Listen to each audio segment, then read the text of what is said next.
Hello, friend. Thank you for joining us today. I'm going to be talking to you about something that is absolutely central to our faith, central to Christian living, central to pleasing God, and it's going to help you. So I hope that you are ready. If you've got a Bible, why don't you grab it? We're going to sit down together. We're going to get into His Word. Welkom bij Antwoorden met Bayless Conley. God ziet je. Hij houdt van je. En wat er ook aan de hand is, Hij heeft de antwoorden op je vragen. I'm going to begin by reading a verse to you from Joshua chapter 23. Joshua is an old man. He's ready to die. He's finished his race and he gathers the leaders of Israel around him and he says something that is so profound. This is Joshua chapter 23 and verse 14. He said, "Behold, this day I'm going the way of all the earth." In other words, I'm going to die. "And you know in all your hearts and in all your souls that not one thing has failed of all the good things which the Lord your God spoke concerning you. All have come to pass for you. Not one word of them has failed." My friend, God's word can be trusted. His promises can be relied upon. We used to sing an old hymn, standing on the promises of God, standing on the promises of Christ my King. My friend, His word will hold you up. I remember years ago reading a story about this guy that he moved up into the northeastern part of the United States. He was not used to the severe winters there. And he went down to a lake that had frozen over. This is a whole new territory for him. He was raised in the southern part of our nation, never had winters like this. And he's thinking, should I venture out on the ice? And so just gingerly, he puts a foot on that frozen lake and then sort of draws it back and then, begins to just inch out, just afraid at any moment that the ice is going to crack and he's going to fall through it. And he ventures out maybe, 5, 6, 7 feet onto the lake and he's just ready, just far enough that he can dive back if it starts to crack. And all of a sudden he hears this terrible crunching noise and he looks over to his side and it was a road that emptied out onto the lake. He said, and a truck filled with wood in the back. It was just stacked up with cords of wood in the back of this flatbed truck, rolled out on the lake and drove across the lake and went up a road on the other side. And he thought, oh my gosh, here I was afraid that this ice couldn't hold me up. And, it held up that truck that weighed thousands and thousands of pounds. Well, my friend, you can venture out. You can stand upon the promises of God.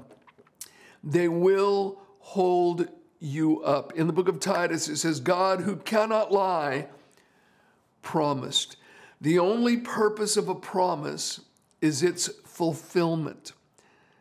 In the book of Hebrews, the 11th chapter, it says, by faith that they obtained promises. The promises are there, but they need to be obtained. We need to set ourselves in agreement with God's word. Amos 3:3, how can two walk together except they be agreed or unless they be agreed? We have to agree with God's word, whether we can understand how a promise could ever come to pass, whether we could work out in our own mind how God could work things out. That matters not. Friend, the creator of the universe can bring his word to pass. There is nothing too difficult for him. So the promises are obtained by faith. And faith, basically, we just act like God is an honest being. We act upon his word. If my wife says, sweetheart, let's have lunch today. I'm going to meet you at 11:45 at such and such a restaurant. I don't worry about it after that point. I don't keep calling her up. Are you sure you're going to be there? Are you sure you're going to be there? No, I just make a mental note of it, and I drive, and I'm there at 11:45. Why? Because my wife told me she'd meet me there. I never worry about it. I don't fret about it. And friend, if God says something in his word, I just accept it. I don't have to have proof. I don't have to have signs. Just his word is enough evidence. And so I want to encourage you to become familiar with the promises of God. And the truth is, there is a promise that covers your specific area of need. And I know there's somebody watching me right now. You're faced with a titanic situation and you don't know what to do. I guarantee you God has a promise for you. You need to find it. You need to feed upon it. You need to get it on the inside of you and put your trust in his promises. That is the way we put our trust in God, by putting our trust in his word. So find a promise that covers your situation. Read it in its context. Cross-reference it. Become familiar with it. And remember, God, who cannot lie, promised. You know, I was teaching in our Bible school many years ago. This particular class was on the subject of divine healing. And there was a young woman that had become a member of our church. She was very gifted musically. She played with the band. And they had band practice every Wednesday night. And we had classes that you could go to for the school on Tuesday night and Thursday night. On Tuesday night, I'm teaching a class on divine healing. Well, she's a good Christian girl. She was raised in a good, solid, Christian home.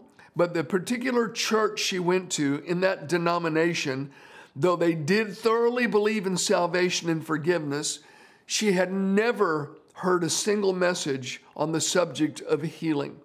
She didn't know anything in the Bible about God being a healer or about any promises of God being a healer. She was just told, well, all that stuff passed away. Let me tell you something. What God is by nature is not dispensational, meaning it does not pass away. And when God says, I am something, he's talking about his nature. When Jesus said, I am the way, I am the truth, I am the life, he's talking about his nature. His nature is life. When God says, Exodus 15, I believe verse 26, I am Jehovah Rapha. I am the Lord who heals you. I am the Lord your physician. God's nature is healing. That means it didn't pass away when one era ended and another era started. What God is by nature, he always is. Healing is available because God is a healing God. But in addition to that, the scriptures are full of promises of healing, both in the Old Testament and in the New Testament. You don't have to look far to find them. So anyway, I'm teaching and she's sitting in class. She's never heard anything like this before. And she starts thinking, what have I gotten myself into? But rather than just reject it, she was like the Bereans.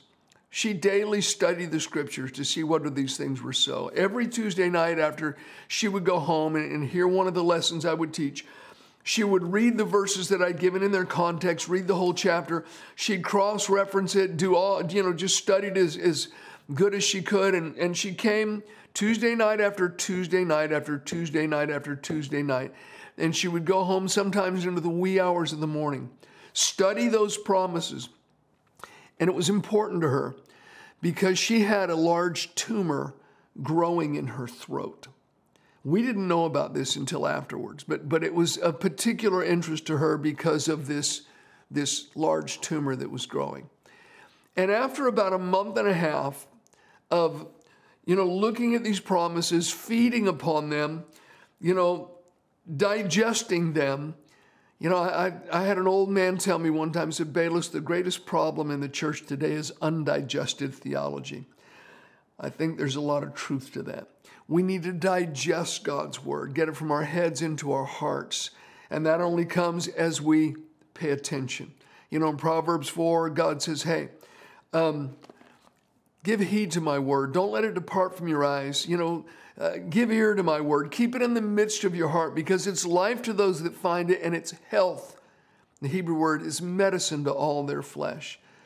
But we've got to keep it in the midst of our heart. We've got to keep it before our eyes. We've got to put it in our ears.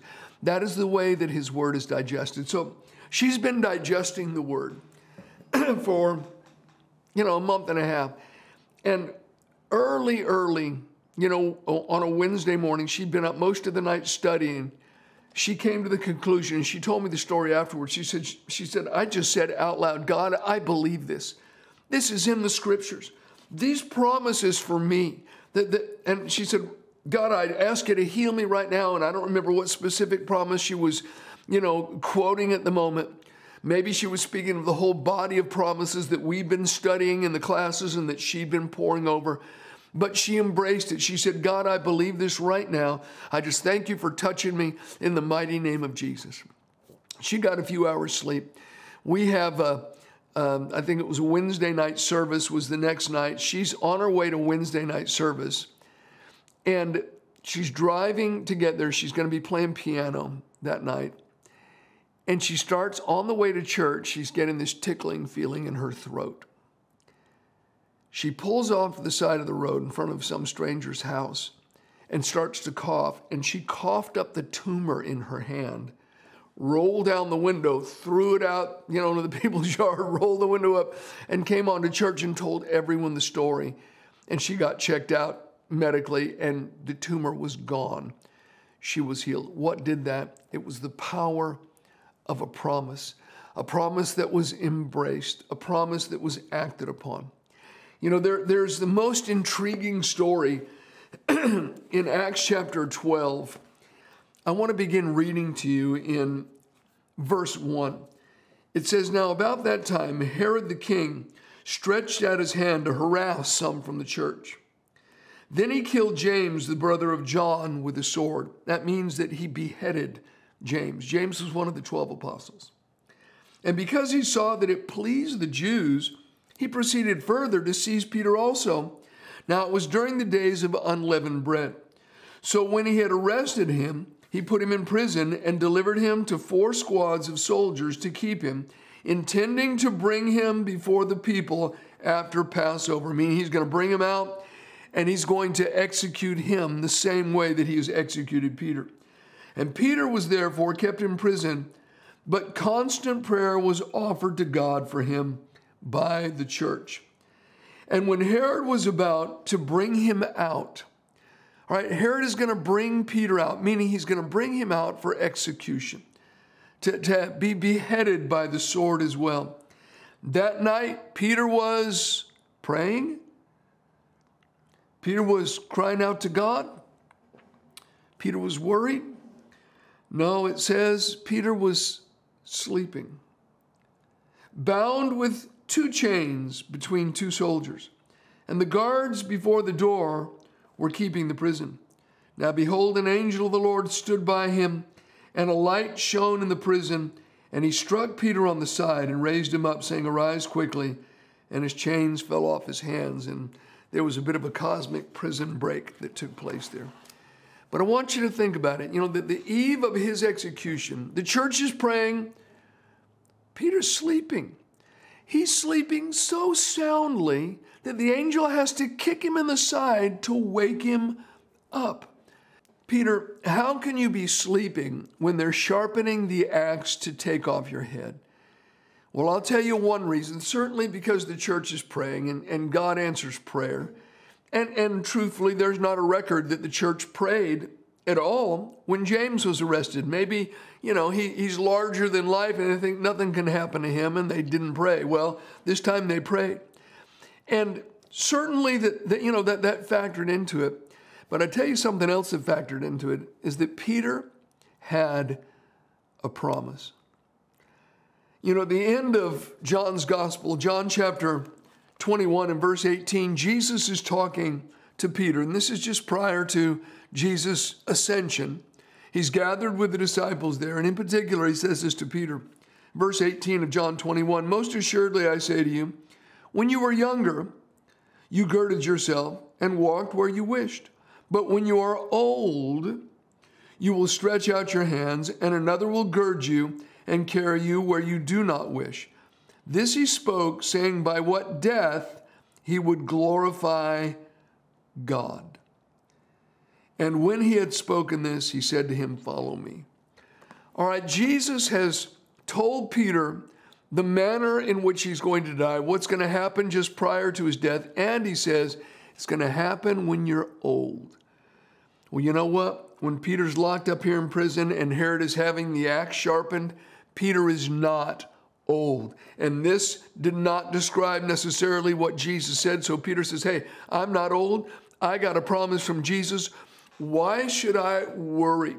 I don't even need to pray. I have a promise. And he just rested. That was his way to respond to the promise. You know, I'm sitting in a building right now that houses our church. We've got several auditoriums on the campus here, big children's facility. We've got a lot of outside stuff on the plaza. We have a beautiful church campus here. But you know, it was a pretty big struggle to get here. We had found property, but it was owned by 4 different people, these 4 different parcels. They were all contiguous, they all joined, but 4 different people owned them that lived in different parts of the country. So I go to the city to find out, you know, what these parcels are zoned, and the underlying zoning, it all allowed a church. And so thought, great, we contacted the owners. Everybody thought it was impossible. The people of the city, when they found out what I was doing, they just said, well, good luck.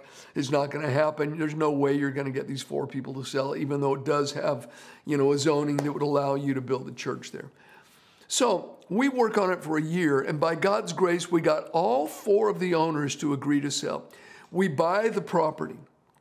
Altogether, it was about 18 acres when you joined all of the pieces. We were just elated. And then we worked for another solid year on plans. And I worked fairly closely with certain individuals within the city. And we got all of the plans done to turn them in to get our permits in order to build. 3 days after we turned those plans in, I get a letter from the city saying that they are going to take our property from us, that we immediately need to turn it over to them, or they will enact eminent domain, lock us out of our property, and seize it from us. And it was the beginning of a big battle. And they did indeed lock us out of our property. They enacted eminent domain. And the purpose of eminent domain, if a reservoir has to go in, if a major highway has to come through, something that benefits, you know, the population, you know, in the area, in the town, then the owner of said property needs to sell it, you know, to the city. They enact eminent domain, and they're paid fair market value for the property. Well, there wasn't a reservoir coming in. There wasn't a highway coming through. It was a big box retailer. If I mention the name of it, 90% of you would know it. It's certainly known throughout the United States here. And in the midst of this battle, and it's interesting, we had a couple of law firms that were just great on our side that we used. One of them, when we began, I just told him, I said, look, I expect you to do the best you can do, but our trust is not in you. And you just need to know that up front. Our trust is in God alone. You know, we're preparing the horse for the day of battle, but victory comes from God. You know, we hope that he uses you, but our trust isn't in you. And they said, okay, we're going to take it, but you need to understand, no one in your position in the history of our country has ever won such a case. So statistically, your chances of winning this are 0. It says, we'll take it as long as you understand that. I said, we understand, go for it. Anyway, we ended up in federal court, which is just one step below the Supreme Court. And federal court judge, after, you know, hearing the cases argued on both sides, there were 5 main counts in all the lawsuits and things that were going on. And we won hands down every one of those different counts. We won. The judge ruled in our favor straight across the board.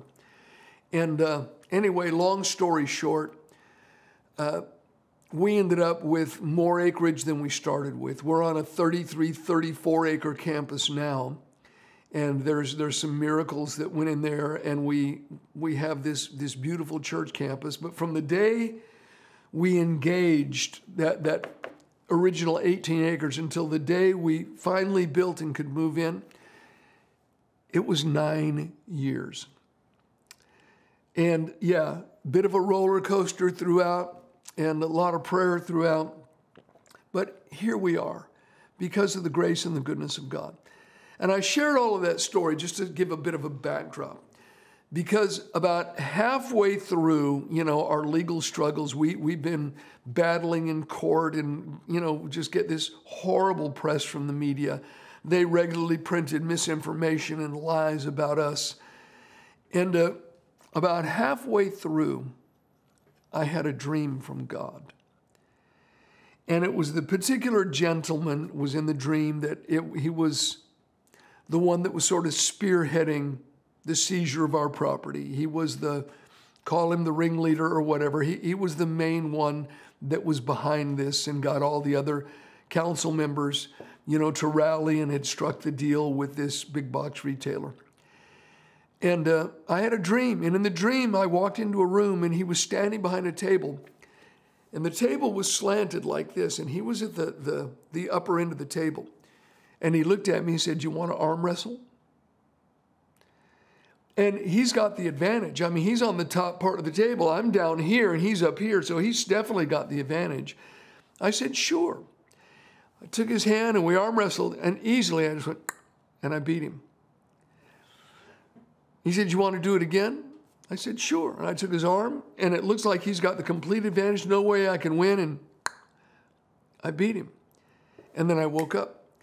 And I immediately thought about the dreams that Pharaoh had that were interpreted by Joseph. And Joseph, said, "Look, the two dreams are one, and God showed you the thing twice because it's established. It is firmly established by God. You can put your trust in it. This is going to come to pass." And I thought immediately about that God had showed me the dream twice because it was done. We were going to win. And that was in the middle of the struggle. From that day forward, I never prayed again.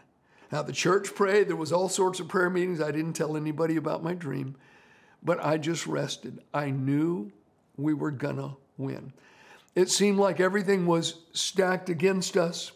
It seemed impossible that we could win, but God sustained us. He sustained us financially throughout. He sustained us with the fact that the church continued to grow and stay solid throughout, even though we got so much negative press. I mean, it was terrible. They just roasted us, again and again and again, not for weeks, not for months, but for years.